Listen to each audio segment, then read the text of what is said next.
আমি শুভেন্দু অধিকারী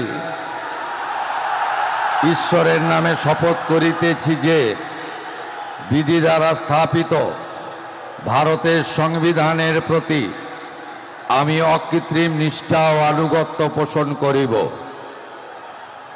আমি ভারতের সার্বভৌমত্ব ও অখণ্ডতা রক্ষা করিব।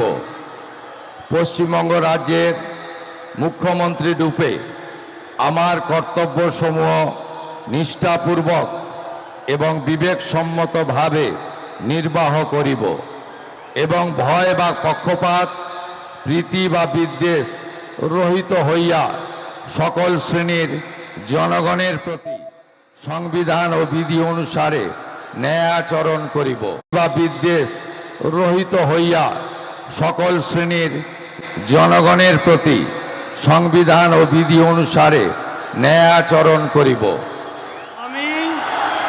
ঈশ্বরের নামে শপথ করিতেছি যে পশ্চিমবঙ্গ রাজ্যের মুখ্যমন্ত্রী রূপে যে কোনো বিষয় যাহা আমার বিবেচনার জন্য আনীত হইবে বা আমি জ্ঞাত হইব, তাহা মুখ্যমন্ত্রী রূপে আমার কর্তব্যসমূহের যথাযথ নির্বাহের জন্য যেরূপ আবশ্যক হইতে পারে তদ্গতিকে আমি প্রত্যক্ষ বা পরোক্ষভাবে কোনো ব্যক্তি বা ব্যক্তিগণের নিকট জ্ঞাপন করিব না বা প্রকাশ করিব না।